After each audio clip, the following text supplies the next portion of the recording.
Hi, I'm Raine Grady. I'm a journalist and video storyteller, and I began my career in television news in Australia and was a correspondent for Australia's Nine network in Thailand after I relocated here in 1993. My partner and I then started a video production company that launched the first English language TV show in Thailand on IBC, which was later known as True. My partner's team and I then went on to produce travel shows around Asia for networks like Star TV and CNBC Asia. I then formed a digital media company called Crave Asia, focused on disruptive content for social media. We are now focused on AI-assisted content for both short and long-form storytelling. So that's me in a nutshell.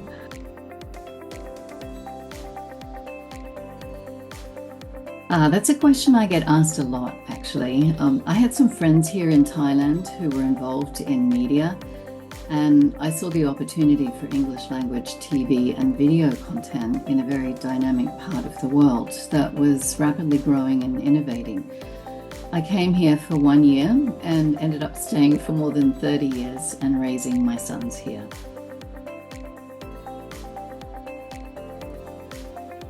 My hometown is Brisbane, Australia, which is on the East Coast. That's where I went to school and where I studied journalism in university and where I began my career in television.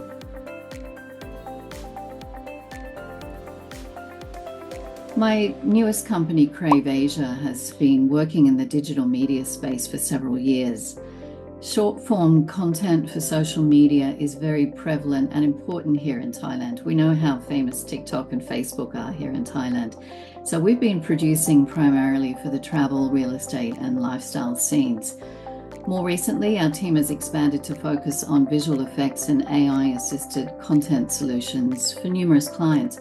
And we bring to the table a team with film and high-end production experience that's looking for innovative ways to produce incredible content at an affordable and scalable level.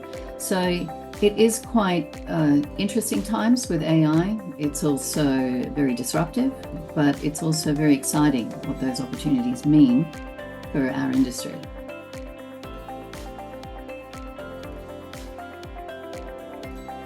Oh, the top 3 things that surprised me when I moved here. There were many things that surprised me about Thailand, but the top 3 things I would have to say, firstly, I was even more surprised by the friendliness of the Thai people and their willingness to embrace new opportunities and to work with an expat boss like me. This is a country that's very resilient and things were moving fast, and I found the Thai people were eager to embrace change while maintaining the essence of their own culture and spirit. Secondly, I was also a bit surprised by the low level of English at that time.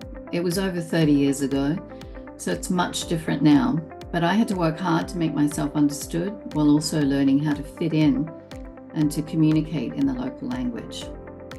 Thirdly, I was a bit surprised by the low number of foreign women running businesses here at that time.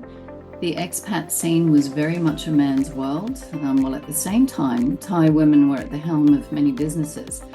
So I had to really work hard on becoming comfortable in that space and not seeing obstacles, but rather opportunities.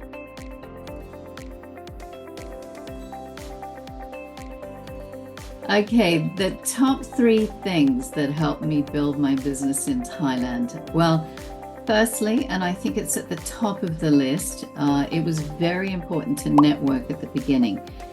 That involved getting to know the movers and shakers in both the expat and Thai business communities. I spent a lot of time attending events and making myself known, particularly amongst the Australian network here, but also on the broader expat and Thai communities was very important. Secondly, I looked carefully at what problems I could solve at that time and to offer a media solution for businesses that needed English language content. I saw a great opportunity to showcase Thailand and Asia to a broader audience, because this was at a time before social media platforms like YouTube and Facebook and TikTok were around. It was before streaming platforms like Netflix. People in those days actually sat down and watched television, and they watched regular programs. So we had a great opportunity there to create great content from this part of the world and show it to that larger audience. That was very exciting to me.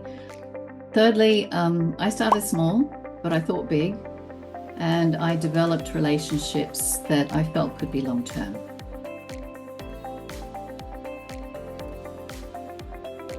How does running a business in Thailand differ from Australia? In some ways, Thais and Australians are very alike. We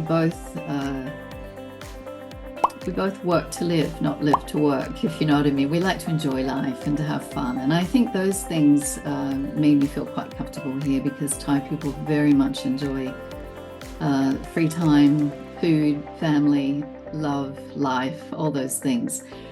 The culture here, though, is very different to Australia. So you have to be mindful of how to motivate people through loyalty, giving people a sense of ownership.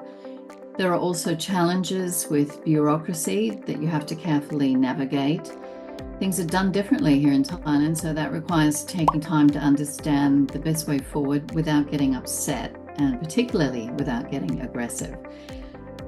Chai yen, as they say here in Thailand, keep your cool. But at the same time, you can experiment with ideas here. There's no tall poppy syndrome here like there is in Australia. Thai people really admire success, and that's fantastic.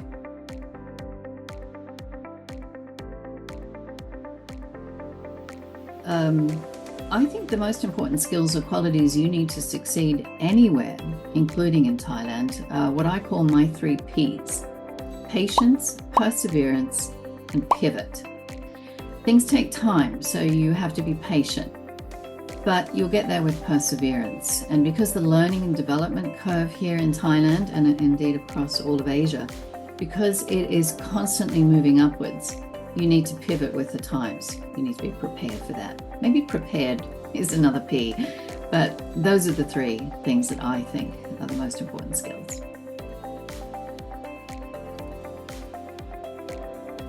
Oh, the next 5 to 10 years, that's as you get older, that's a long time.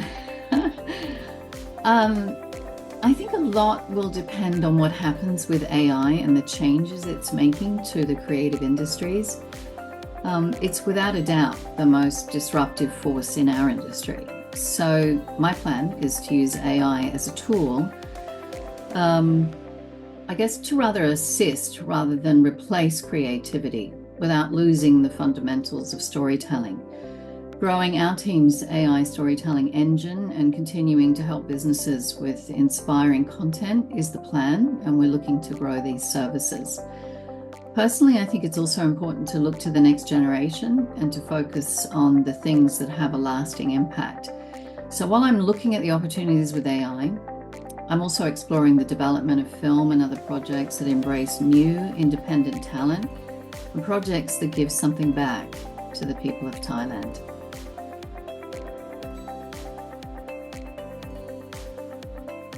No matter what business you're in, stay focused on what you do best. Keep at it and don't let failure stop you.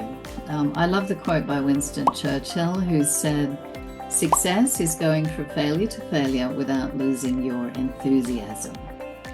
And if you're a foreigner here in Thailand, develop a good network of friends, because you're often away from your extended family. So it's friends who keep you grounded and offer a great support network. So keep at it and have fun. It's actually really, really important to work, do what you love doing, and have a lot of fun at the same time. Success will come if you actually enjoy what you're doing.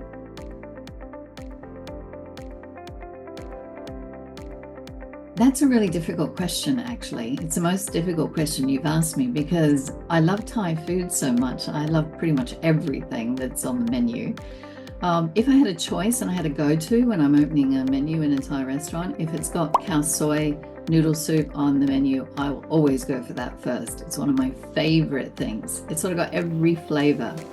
Sweet, sour, it's got protein in there, it's got vegetable. It's just fantastic. Khao soy, you have to try it.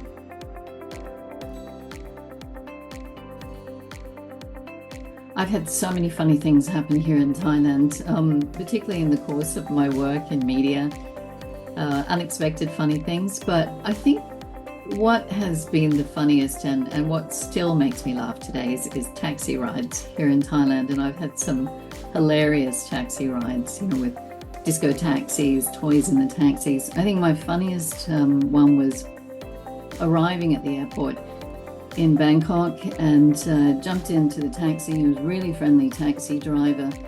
He wanted to know where I was from, and I said, "Oh, well, I'm from Australia." And he went, "Oh, I love Australia. I have Australian music. I'm going to play Australian music for you while we drive back into town." And I said, "Fantastic." And I'm looking forward to some, Australian crawls, some cold chisels, some real Australian, rock music that I grew up with. And he starts playing a CD of Austrian yodeling music.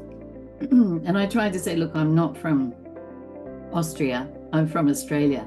And he said, "Oh, Austrian music is so good." So I spent the next hour listening to yodeling music as I got home. So it's a great story. I loved it. It was so funny. And I didn't have the heart to tell him to stop.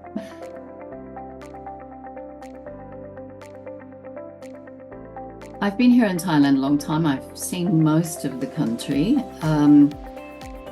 And as you know, Thailand's very popular with tourists. I tend to want to look for places that are lesser known, a little bit off the beaten track, that are not overrun with tourists.